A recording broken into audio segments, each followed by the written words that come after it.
Kalau SLR udah nggak diakui lagi di 2026, loh, berarti otomatis semua rekan dosen yang lagi nulis review paper sekarang itu sia-sia. Terus sekarang harus gimana? Harus tetap nulis sama publikasi kalau udah kayak gini? Sebelum kemana-mana nih, coba pelan-pelan kita pahami sama-sama dulu. Dasar hukum penghapusan SLR. Pertanyaan tadi kedengarannya ekstrim banget loh ya. Tapi justru disitulah letak masalah yang sedang terjadi sekarang.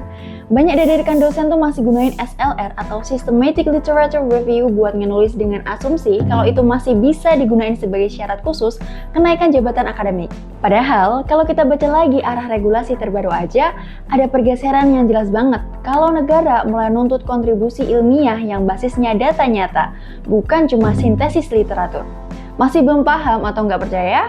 Gini, di dalam Permendikti-Saintek nomor 52 tahun 2025 aja, khususnya di pasal 52 disebutkan kalau syarat khusus kenaikan jabatan akademik diarahkan pada publikasi hasil penelitian empiris, yaitu penelitian yang basisnya data primer, baik itu lewat eksperimen, survei, atau pendekatan kualitatif lapangan. Yang artinya, secara implisit aja, artikel berbasis review kayak SLR mulai nggak lagi jadi prioritas dalam skema penilaian jabatan akademik. Terus diperkuat lagi sama Kepmendikti-Saintek nomor 39/Kep/2026 yang secara teknisnya aja jelasin kalau syarat khusus harus berupa artikel pada jurnal internasional bereputasi, punya indikator kualitas kayak SGR atau impact factor, penulis pertama atau first author, dan berbasis kontribusi ilmiah nyata. Menariknya lagi nih, nggak ada lagi penyebutan SLR sebagai bentuk publikasi yang diakui untuk syarat khusus.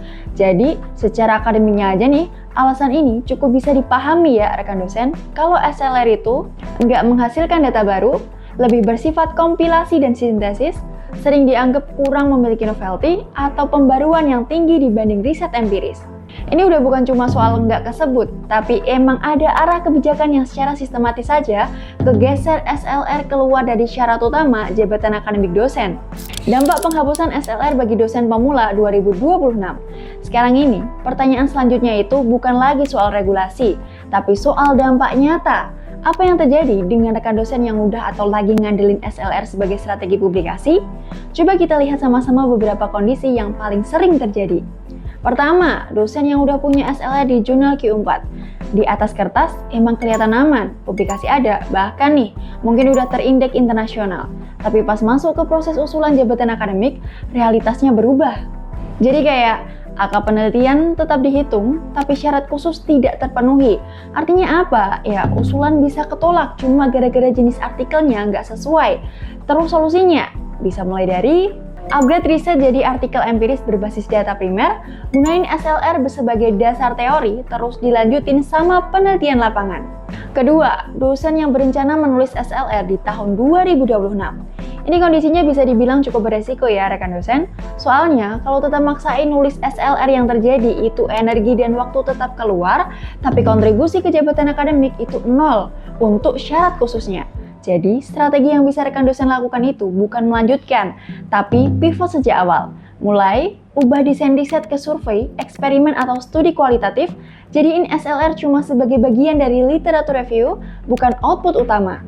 Ketiga, dosen yang ada di jalur non-empiris lain.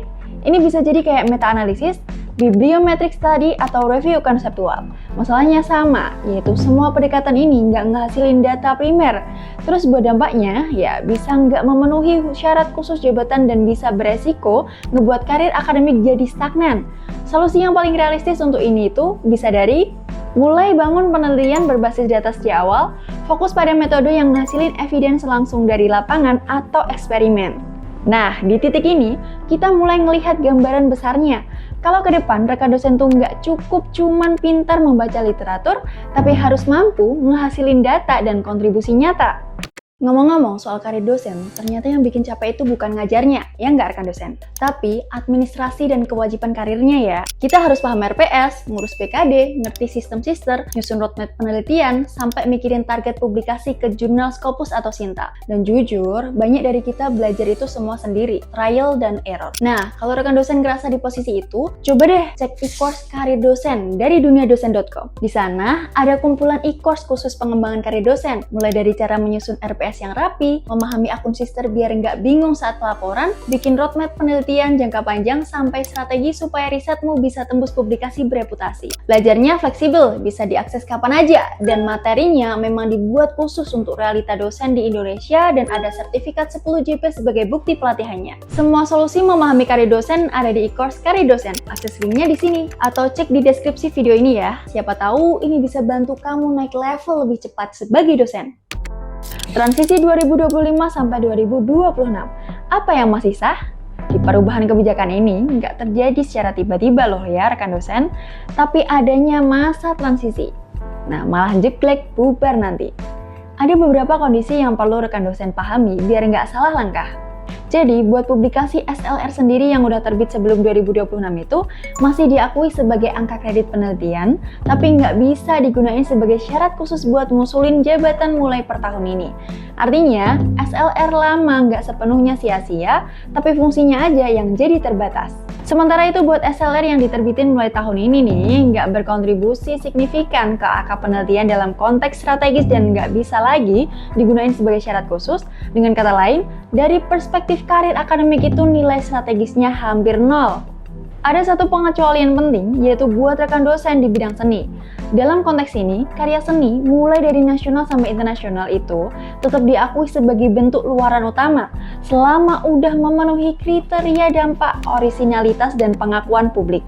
Perubahan ini sebenarnya lagi mengirimkan pesan yang bisa dibilang jelas ke seluruh rekan dosen Indonesia, bahwa kedepannya dunia akademik nggak lagi cuma menghargai kemampuan ngerangkum pengetahuan, tapi lebih ke kemampuan ciptain pengetahuan baru. Kalau hari ini rekan dosen tuh masih ada di jalur SLR, bisa nih berhenti sebentar dan merenungkan. Apakah riset yang lagi dikerjain ini benar-benar bakal ngebawa naik jabatan atau justru ngebuat berjalan di tempat tanpa dirasa? Nah, kalau video ini bermanfaat, jangan lupa klik subscribe dan share ke rekan dosen lainnya.